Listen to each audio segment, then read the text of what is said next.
those teachers have done to prepare them for this event. To Ashley Thomas, our recruitment coordinator, who works tirelessly behind the scenes to coordinate all of the Rockford University Pathway efforts.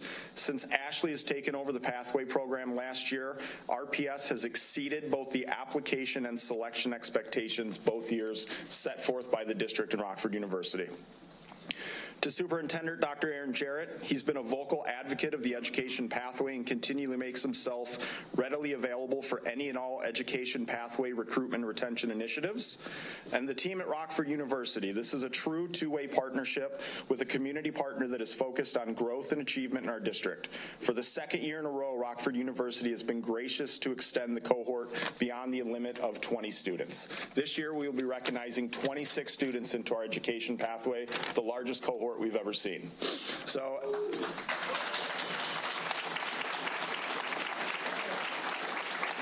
as I call your name, I ask that you come up front, and please be recognized. And please hold applause till the end, till we get everybody in. Thank you. So from Auburn High School, we have Veronica McLean, Kylie Clark, Andrew Romero, and Ethan Vanderkolk. Come on up. East High School, we have Naomi Cano Rodriguez, Ureli Salazar, Jacob Harker, Alexandra Toro, Natalie Muehlfelder, Donovan Turner, and Daniela Torres. From Guilford High School, we have Dalen Villanueva, Lyle Keeley, Hannah Smith, Peyton Sullivan, Andrew Gallitz, Rashad Hole. From Jefferson High School, we have Sarah Carter, Sophia LaFranco, Adora Pukandu, Jamera Morris, Michelle Watson, Amy Lopez, and Daisy Koss.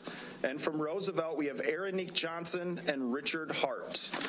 From the district, I once again stress congratulations to all of these amazing students, and we cannot wait for all of you to come back and teach in our district and the impact that you will have on our students. Thank you so much, and congratulations.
We're now at the petitions and communications portion of our meeting, when we invite the public to make comments. The board will not respond to comments at this time. If it is appropriate, you'll be contacted in a timely manner by staff. Each speaker will be allowed no more than 2 minutes to address the board. It's not appropriate to address individual board members or individual administrators, or to discuss matters that would otherwise be confidential in such open meetings. I'll call 2 names at a time. If you look to your left, you'll see the 2 digital clocks. One shows the total time allotted to public comment, and one shows the total time for each speaker. Thank you for your interest, and thank you for your cooperation with our guidelines. We have 2 speakers, Ricky Naylor, followed by John Tack Brantley.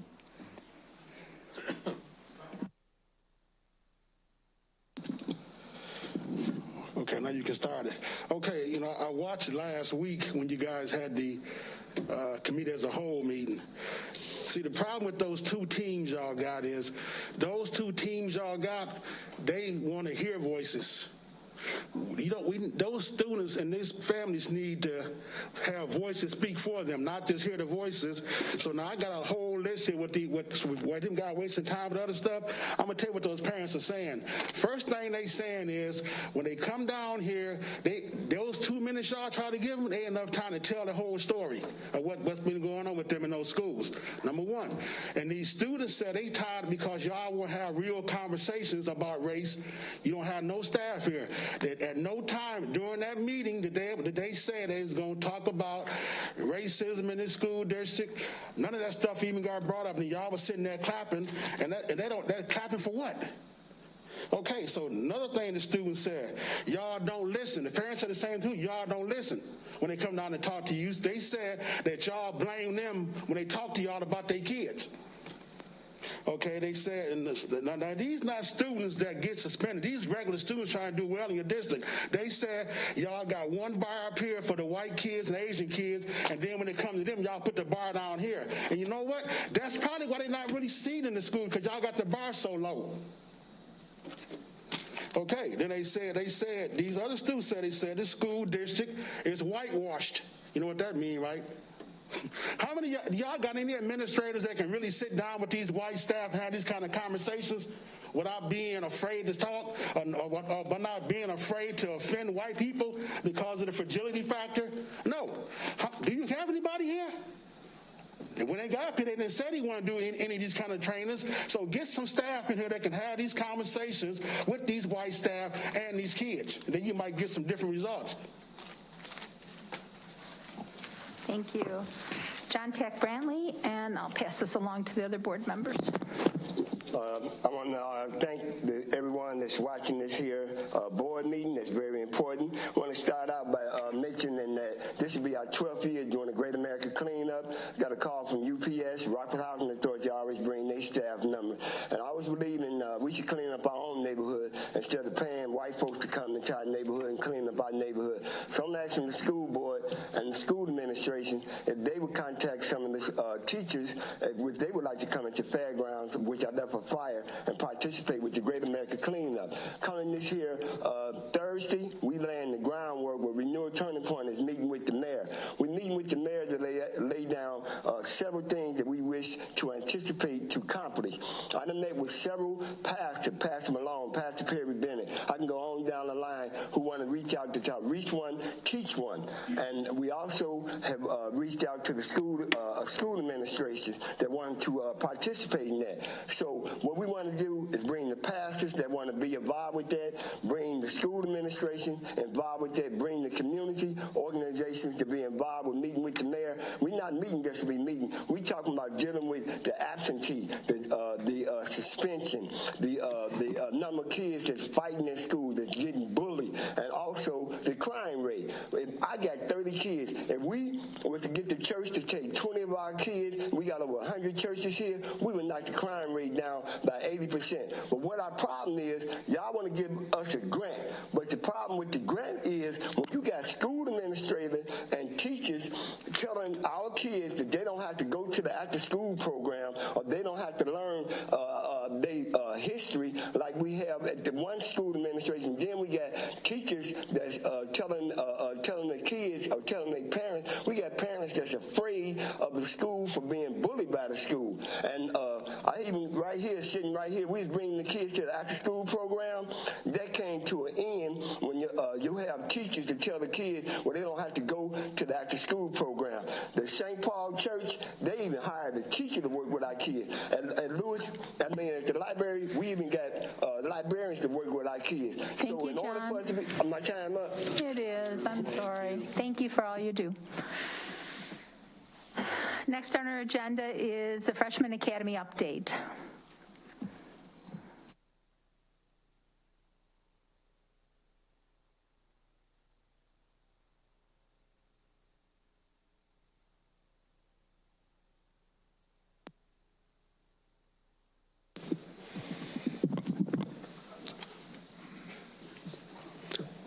As you guys are walking out the door, I just want to let you know that we did have a weekly reminder that went out to principals and principal headlines yesterday for the Great American Cleanup that is taking place at Fairgrounds.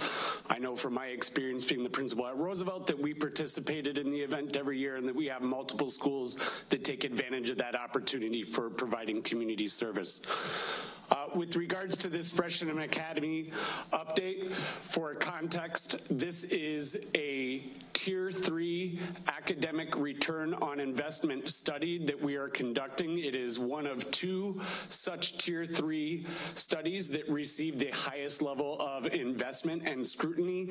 The other study being the Reading Horizons Foundational Literacy Study.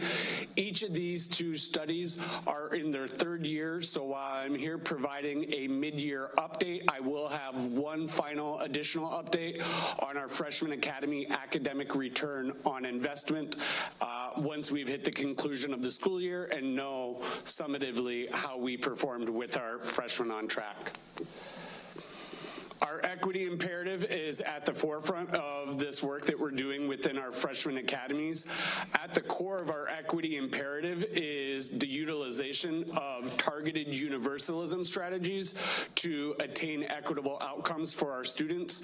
What that means is that students using data, students are identified that are furthest away from opportunity in this regard, and there are targeted strategies that are differentiated and provided to these students so that they have greater opportunity for success, which ultimately leads universally to these strategies having a positive outcome for our students. And when you look at the results from our academic return on investment for our freshman academy, it highlights precisely what results you should get with targeted universalism.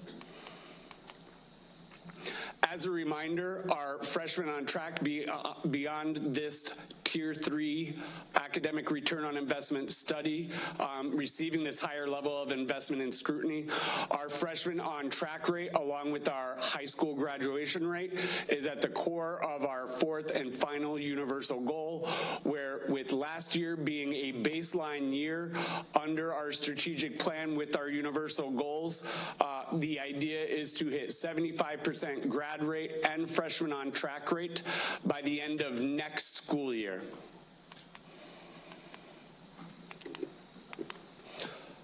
Here is a reminder with our Freshmen on Track, we wanted to hit that 75% goal. Our actual, according to our internal measure, was 72%. Mid-year this year, after finishing up semester 1, with the goal being 75% at the end of the year, we are currently at 81% of our freshman students across our high schools being on track for graduation.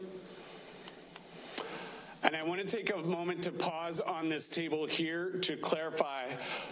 When you look at how we measure our Freshman on Track rate, you have the means in which, for the purposes of this study, how we measure Freshmen on Track internally as a district. And then there's also very similar but nuanced difference how our Freshman on Track rate is measured by the Illinois State Board of Education. If you look at the bottom of this table, you can see that we have more stringent graduation requirements, with us requiring 48 total credits to graduate. So we're looking at students passing in their freshman year 12 courses, whereas the bar is a bit lower for the Illinois State Board of Education, looking for students to pass 10 courses or more over the course of their freshman year. And so you can see, because we're a little bit more stringent than the bar set by the Illinois State Board of Education. Last year, whereas our internal measure, based off of that 12 credits, we ended up at 72%.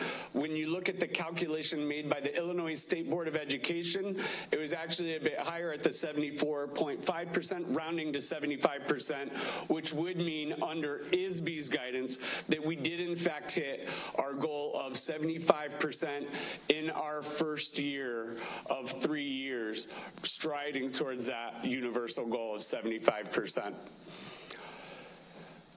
Breaking it down, looking year over year from school year 19 to 22, you can see that overall we had a 10% increase in the number of students that were on track their freshman year.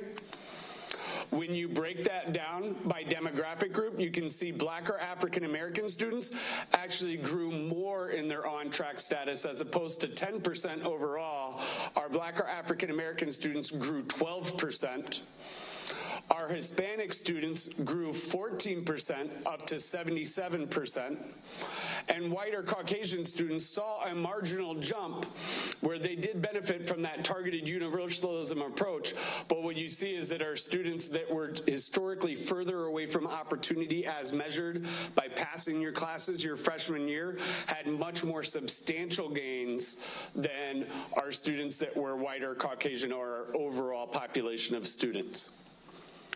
Now just breaking it down, first semester last year versus this year, you can see that we've maintained the significant growth that we had last year at 81%. You can see that it is actually more successful on track rate for Black or African American students comparing first semester last year to this year. We did see a 1% jump, but that 85% is pretty telling. Our Hispanic students, relative to all other demographics, have started knocking it out of the park with their freshman on track rate. So yes, don't want to see it going down from 86 to 85%, but that's still significantly higher than the overall on track rate. And then finally, you can see first semester last year to this year, there was a 2% drop for our white or Caucasian students. So again, what did we do with our freshmen on track differently? Applying targeted universalism was about using data intentionally to target the right students at the right time, providing the right supports.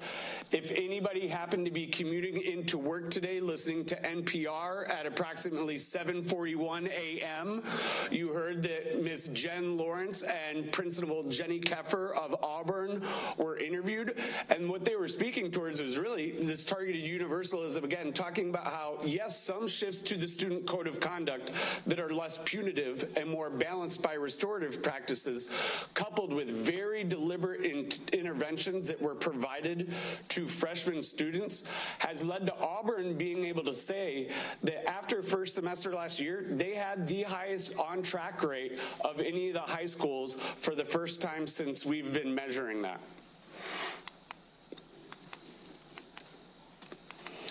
Some next steps for improvement: we want to continue to strengthen our smaller learning communities. This is the teachers and staff that are cohorted for working specifically with our students in our freshman academy and growing their capacity to use data to target students for support, being sure that the timeliness of those supports is on point and that they're providing the right supports. To this point, we actually have Principal Gus Carter from Guilford, who is going to be attending the Carnegie Conference in a couple weeks in San Diego to present on the work that Guilford has done to improve their freshman on track rate. And our assistant principal over the freshman academy at Guilford, Amish Shah, is actually bringing his freshman academy forward this month to achieve model status with the National Career Academy Coalition. And so we wish them success in that endeavor. Finally, just 2 weeks ago, So we had school districts from around the nation that had come out to Jefferson and Guilford to visit their academies that had already attained model status with distinction. And from them presenting that work, the principals were also asked to present at the national conference next fall in Tucson, Arizona, over the successes that they've experienced with growing their freshmen on track rate. Thank you, and I will pause here and entertain any questions you may have. Tim. So one question, well, the one question I have, the freshman on track rate for the first semester of school year 22 is significantly higher than where it ended up for the year. It dropped the overall rate dropped from 81 to 72 with significant drops in every subgroup. So what happens in the second semester? Why are we seeing that significant drop from first semester to second semester? That is a trend that you would see across all high schools nationwide, where it's very difficult to maintain where you're at your first semester at the end of your second semester, because you can only end up getting more Fs. So that if you're a student that maybe is on track after first semester, only having one F, still having passed more than 10 classes, second semester, you're not going to be necessarily making up those credits that you missed your first semester, but you could be gaining more credits that would push you towards being off track. So it's really one route to go in that regard. If I could just simplify it, you can't go from off track to on track. You can only go from on track to off track. There is no mechanism the way it is calculated to, so the numbers can only go down. So if somebody gets an F for one semester, first semester, that eliminates them from ever being on track again? Within the statistics, within how they're being. If it was two core classes that they failed. So a student that fails social studies or global studies their freshman year and integrated math 1, they would be off track for the year regardless of their performance in second semester. So I guess the follow-up question to that is, if we had some recovery mechanism where they were able to recover that credit, that still doesn't allow them to be on track, counted as? That's correct. We have that, but it doesn't count to on track. So the idea with the on track metric is it goes back to some really powerful research that this is a great predictor of graduation rate. So the idea with on track rate is to ensure students don't ever fall off track. Credit recovery mechanisms are kind of the second step of addressing our graduation rate issue. But one of the key ways to ensure graduation rates increase is to maintain a higher on track rate. In other words, to prevent the off-track phenomena from occurring to begin with. All right, thanks. Well, the other piece about the credit recovery is the fact that you maintain the grade that you received in the class, and when you do the credit recovery, you get a pass or fail for doing the credit recovery, like in our night school. So that wouldn't change, you know, the grade that they had, but it counts toward the graduation rate because now they've passed one of their core classes. Does that make sense? Yeah, I didn't realize that initially either. Any other questions? David? You talked a little bit about these small learning communities. Can you just speak just briefly on how those work? And I'll have a follow-up when you're done. Their meeting schedule would vary by high school, but typically they are utilizing their late start Thursdays to meet once, if not twice, per month. And then as they're in those meetings, reviewing the data and identifying the students that require intervention, they then also have common planning time built into their day. So say the freshman academy at Guilford, I'm making this up, but maybe third hour, they all have prep time. That's the time that they would actually pull those students, if it were, say, their lunchtime, to be able to do that intervention work with those students. Thank you. And just to clarify, and I'm asking this because I had some people asking me about it, so this is a chance to publicly explain it. By they, you're talking about the freshman teachers are collaborating. The freshman teachers, the freshman counselor, if they have, I know like Auburn and Guilford, Auburn this year and Guilford next year have parent liaisons that are attached to those academies, so they would be doing some intervention work as well. And you talked about strengthening the work of the small learning communities going into the future. Do you have practices that are suggested will work to keep more of the students on track? And can you talk about what those strategies might be? One uniform strategy that we've seen across all the high schools this year is they're leveraging lunchtime to do interventions with every single freshman student. That was one thing they were not all doing in the past. So there's some things that have been non-negotiables across the high schools as they move in this direction and are making these gains. But there's also a level of autonomy they have to be flexible in how they address their unique student needs. So Auburn, as an example, they have smaller class sizes relative to the other schools with their freshman academy. Guilford has an academy with an academy. Guilford identified who are 38th graders who are coming to us, that if we look at their behavior, their attendance, their academic data, it's all in the red, meaning they would virtually be 100% off track. Can we make sure that those 30 students get even more intensive supports with a smaller cohort of 5 core teachers working with them to help them? So while there's flexibility at each school, there's also been some non-negotiable efforts that they've made across the board.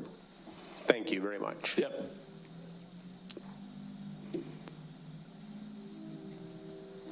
Seeing no other lights, thank you. Thank you. We're going to move on to items that proceeded through Planning Committee. We have one action item, actually. I'd entertain a motion and a second to approve item 5A, the resolution to allow appropriations of fiscal year 2024 draft budget. So moved. Second. Thank you. Are there any questions or discussion? All right, seeing no lights, I'll ask the coordinator to call the roll. Ms. Pearson? Yes. Mr. Rollins? Yes. Ms. McCall? Yes. Mrs. McCulloch? Yes. Mr. Siegel? Yes. Ms. Haley? Yes. The motion passes with 6 yeses, 1 absent. Thank you. So we'll move on to items that proceeded through the Governance Committee. And I'll entertain a motion and a second to approve item 56, Board Policy 1.10, School District Organization, School District Legal Status. Motion and a second. To move. Second. Thank you. Does anybody have any questions or discussion about this item, which we covered last week in Committee of the Whole? Seeing none, no lights, please call the roll. Mr. Rollins? Yes. Ms. McCall? Yes. Mrs. McCulloch? Yes. Mr. Siegel? Yes. Ms. Haley? Yes. Ms. Pearson? Yes.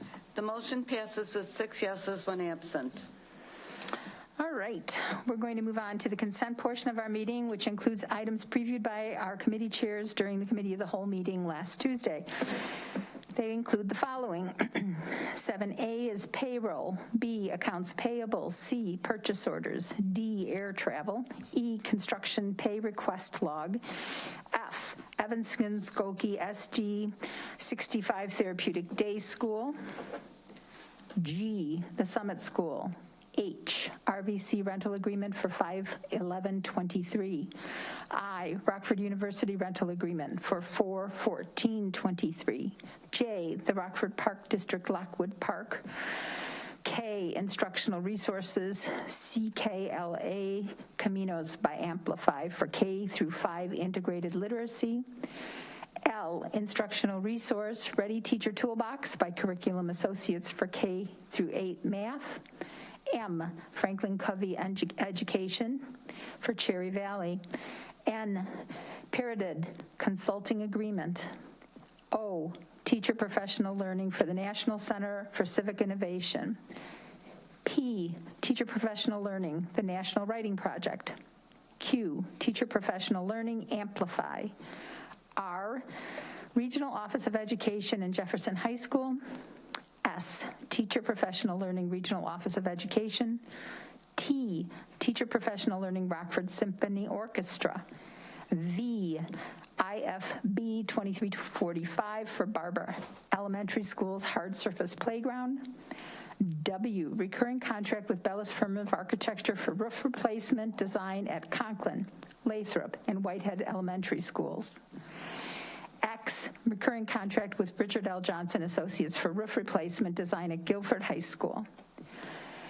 Also, items 8A, project management and training for district leadership, B, Community Life Center of Rockford, and C, Patriot Gateway. Also, number 9, A, meeting minutes from 3/28/23, B, the contract purchase orders, C, the amendment to the intergovernmental agreement with the Rockford Park District, and D, the Freedom of Information log. I'll entertain a motion in a second. So moved. Second. Thank you. Are there any of these items that board members would like pulled for further discussion?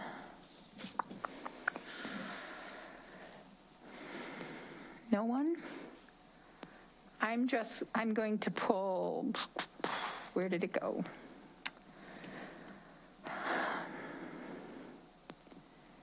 K, the instructional resource CKLA Caminos by Amplify. And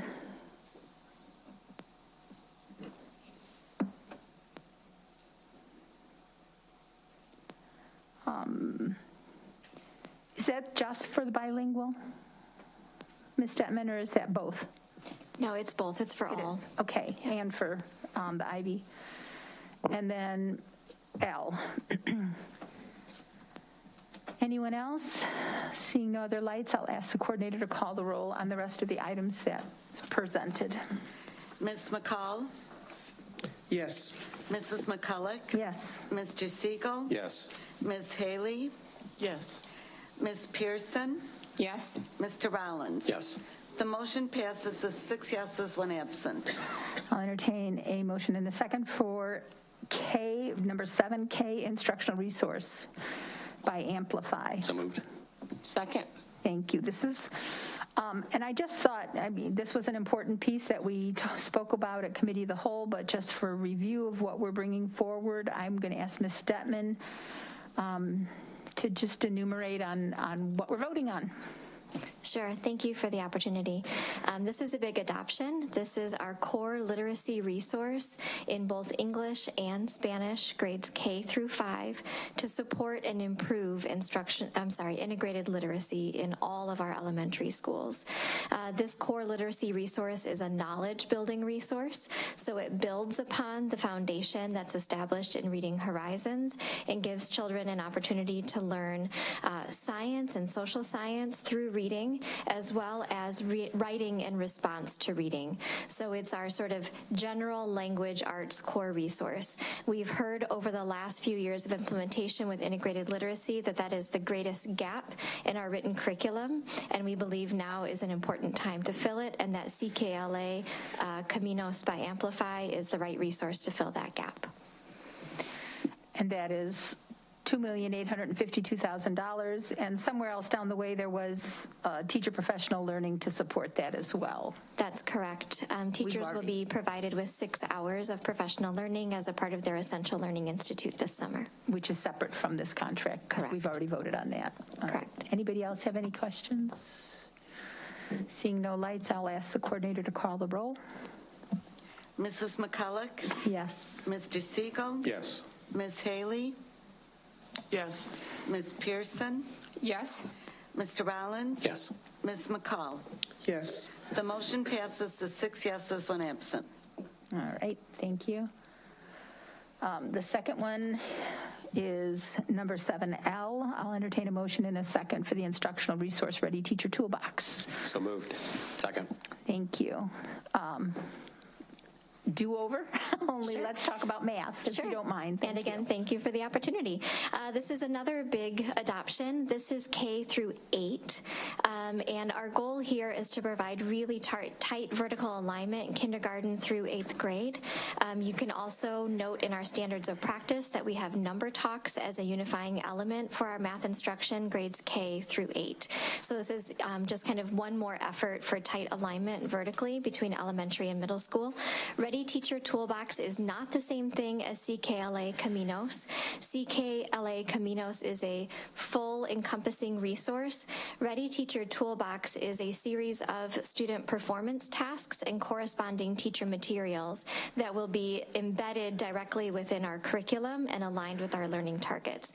What that means in really simple language is, as a teacher, as I work my way through the curriculum, I can click directly on the teacher materials. It will pop up on my smart board, and I have corresponding student tasks and worksheets as well, not worksheets, learning tasks on paper that correspond with my teacher materials. And the beautiful thing about both CKLA Caminos and Ready Teacher Toolbox is that these are the same resources in both English and authentic Spanish, so we have equity of access and opportunity for both our Spanish speakers and English speakers. Thank you. And I'm not sure if this question is for Mr. Brown, but when we approved the budget last September, were these items in that budget, or are they added at this point with whatever money we have? How is? Do you want? Somewhat in the budget, the math was definitely in there. The reading part of it was in there, not all of it, but the savings, we're going to have another line item. We know we can cover it on this budget. Okay, so thank you. Let's see. Any other questions? All right. I'll ask the coordinator to call the roll. Mr. Siegel? Yes. Ms. Haley? Yes. Ms. Pearson? Yes. Mr. Rollins? Yes. Ms. McCall? Yes. Mrs. McCulloch? Yes. The motion passes with 6 yeses, 1 absent.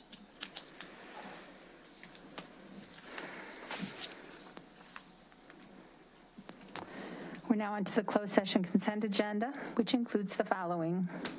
Number 10A, appointment of Ryan Brown as the 12-month bilingual and multicultural administrator at the administration building.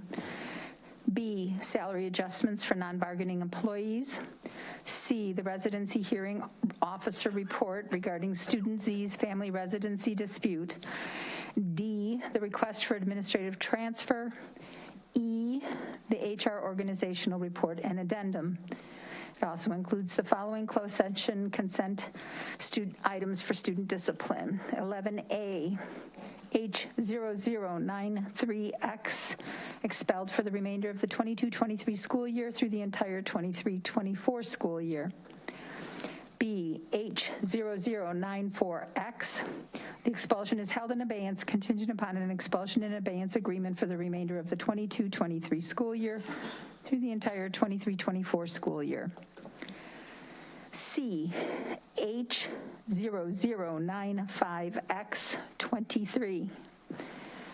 The expulsion is held in abeyance contingent upon an expulsion and abeyance agreement for the remainder of the 22-23 school year through the entire 23-24 school year. D, H0098X is expelled for the remainder of the 22-23 school year through the entire 23-24 school year. E, H0099X is expelled for the remainder of the 2022-23 school year through the entire 23-24 school year. The closed session, it also includes the following student discipline cases for EIAs. D0013, D0014, D0015, H0096, H0097, H0100, H0101, H0102, H0103, P0131, P0132, P0133, P0134, P0135, P0136, T0011, T0012, T0013. Is there a motion and a second to approve the closed session consent items? So moved. Second. Thank you. Are there any closed session consent items board members wish to have pulled? Seeing no lights, I'll ask the coordinator to call the roll. Ms. Haley? Yes. Ms. Pearson? Yes. Mr. Rollins? Yes. Ms. McCall? Yes. Mrs. McCulloch? Yes. Mr. Siegel? Yes. The motion passes with 6 yeses, 1 absent. Thank you. Next on the agenda is Superintendent Dr. Aaron Jarrett's report. Thank you, Board President McCulloch. I would like to take the bulk of my time to talk about a request that I would like to make with the board. We spent some time talking about transportation at our last committee of the whole meeting, and in that spirit, Mr. Phillips is going to be bringing forward something we hope earlier than we'd anticipated to maximize the likelihood of success. And I want to give you a little background, but we currently have 180 bus drivers in the district, and we fought really hard to get those numbers to 180. You may remember not so long ago, we were struggling to fill all of our district routes. At this point, we have stabilized that and are in a position to do so. However, when it comes to early childhood routes and some of our other differential support, we've always had a blended model where we work with outside companies to help provide transportation. We have a relationship with a company called Everdriven, and we have another driving partnership as well for early childhood. So when you add all of that up, we have a new opportunity that is coming up, and that is our teachers union in partnership with the school district and our federal ARP ESSER dollars. We have 19 elementary and or special program schools that voluntarily took a vote and agreed to extend their learning day by 45 minutes a day. Now, why is that significant? Because if you add up 45 minutes a day over 172 days during the 23-24 school year, that will add up to almost 20 additional instructional days. And when we look at what those pandemic relief dollars are most designed to do, it is to address some of the loss that occurred for students and many of our most vulnerable students. So the good news is we have tremendous enthusiasm for our staff to voluntarily extend their time. That exceeded our wildest expectations. That's the good news.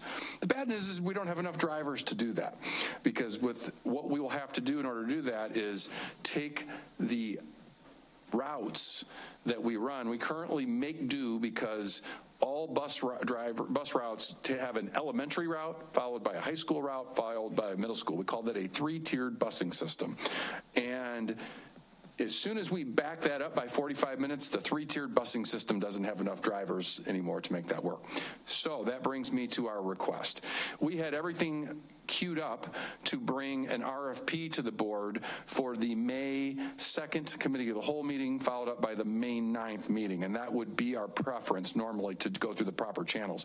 However, when Mr. Phillips, Dr. Brown, and their team, Dane was here also, had the conversation in the pre-bid meeting, all of the potential bidders said, gosh, we would love it if there's anything you could do to maximize our chances to get buses and drivers together to ensure that we can be successful with that. And they then came to me and asked that I would request that the board allow us to have that reading on April 25th as opposed to the 2nd and the 9th. This is an unusual request. I typically don't do that. But because this is tied to what I believe is a successful execution of adding learning time to the school year next year, I did want to maximize our opportunity to be successful. So we are certainly prepared to stay with the original protocols, put it on the May 2nd and 9th agenda, but I also would have the ability to expedite that. Expediting that also would increase the likelihood that we would have excess capacity, wouldn't guarantee, but would increase the likelihood that we would have excess capacity to expand further into providing universal transportation options. So I think every day we give whoever wins the contract is probably in our favor in terms of success. So what I was looking for from the board was just, if you are strongly against me bringing that consent item forward, let me know now, and I'll just wait until the 2nd and the 9th. But if you are in support of us bringing this forward, I would love just your affirmation that that's okay to do. So I'm okay either way, but our why, I think, is very clear. And Mr. Mr. Phillips can fill in any details, but I strongly believe Mr. Phillips when he tells me that the likelihood of success increases with every day that we can give them when we look at having this ready to go on the last day of August in 2023 when we need to have these routes ready to run. Yeah, and so I think Dr. Jarrett really summed up the why very well, but just to reiterate, when we held our pre-RFP meeting with our vendors, the reason was that just to really understand their hurdles kind of coming into and submitting a proposal, a response. And they clearly, communicated to us that the more time they had to procure buses as well as hire drivers would position us and them to be successful in obtaining what we need to deliver this excellent opportunity for our students. So our RFP opens Thursday, March 20th.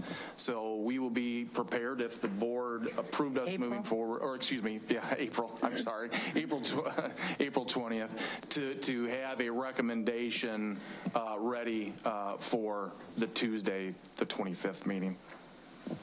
And to be clear, this is a consent item because it's a bid, so it doesn't have to go through 2 readings, although Dr. Jarrett and I had a conversation that we really needed to have the conversation tonight so that you knew that it would be on there because it wasn't something that was on the committee of the whole for the beginning of April.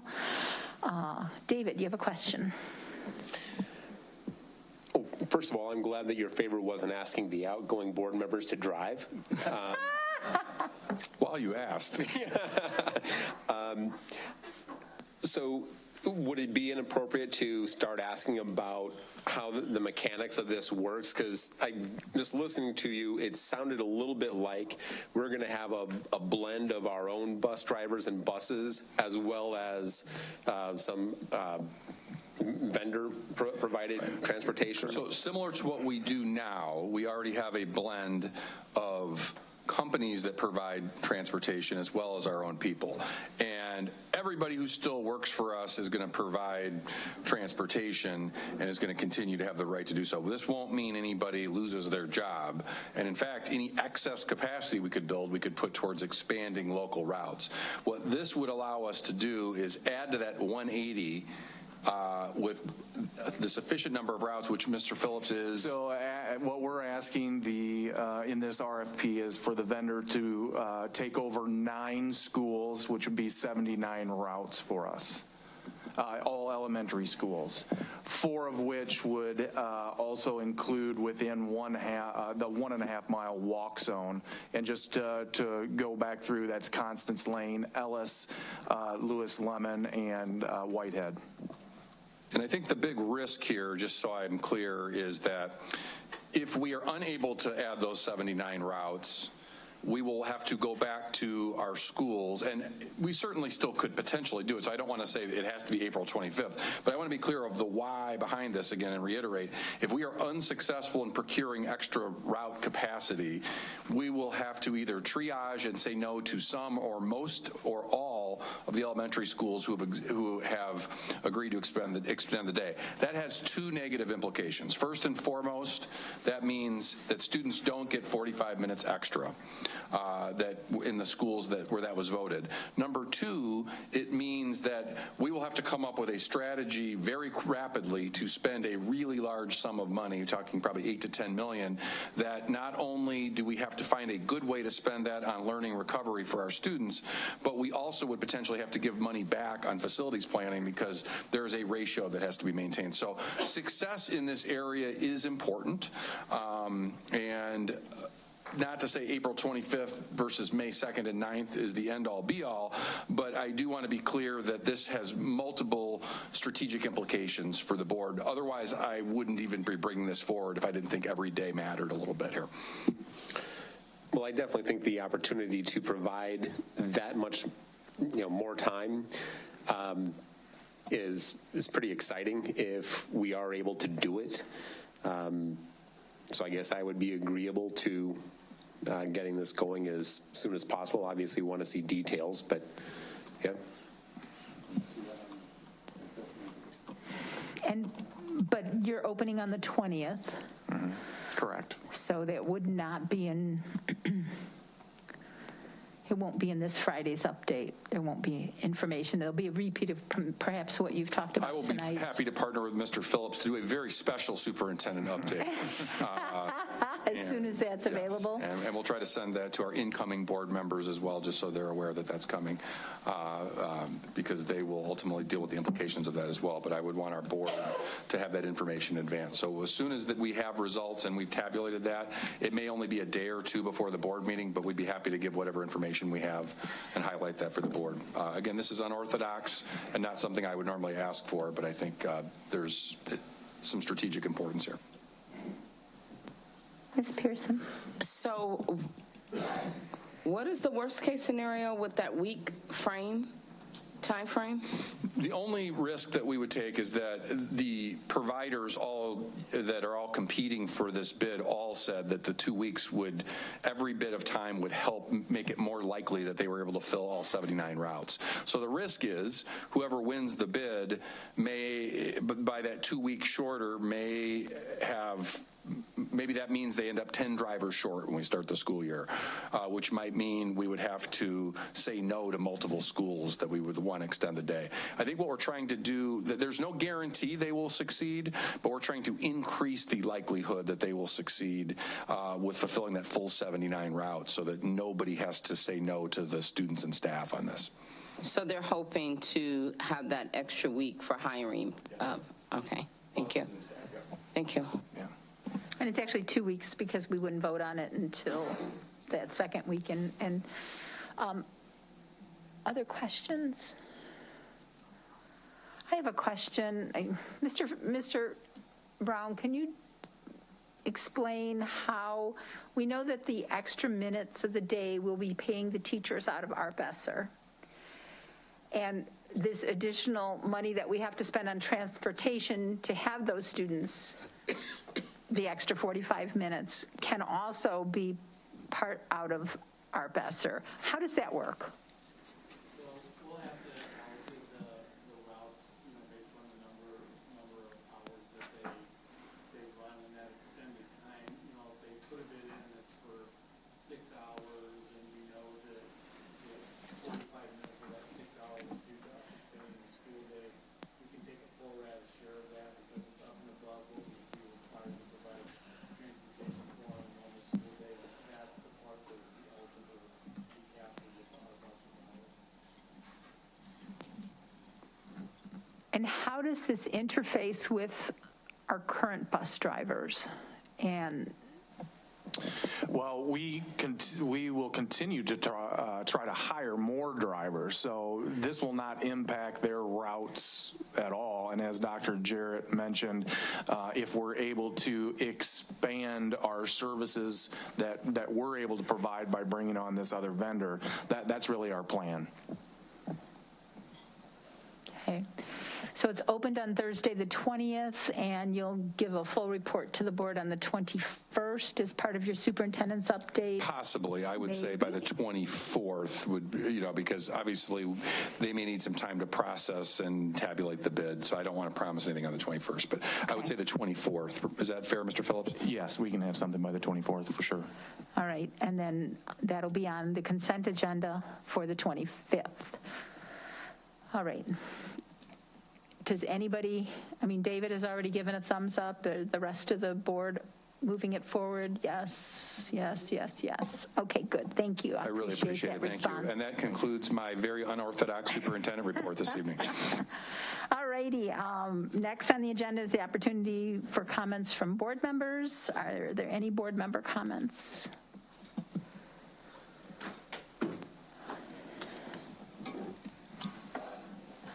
All right, seeing Mr. Rollins is green. I don't even have the plastic here today. I just wanted to close the loop from the beginning of the meeting. I can remember when Dr. Jarrett came to us with the idea of doing the RU pathway, and my immediate response was, well, it sounds like a good idea, and we probably need to do something like that, but it's going to take a long time before we see any results. But I suppose if you never plant an acorn, you never see an oak tree, and I'm just glad I lasted long enough to start to see at least the sapling or the shoot or whatever that was that we saw tonight, but it was great to see it.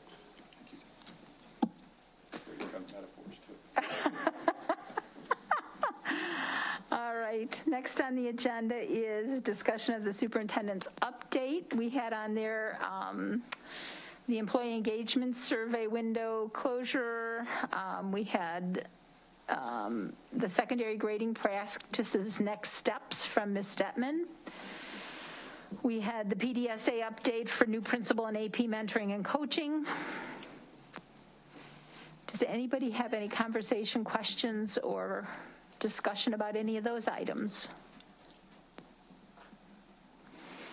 Seeing no lights, and if there are any board members who have action steps that we haven't discussed, this would be the time to bring those forward.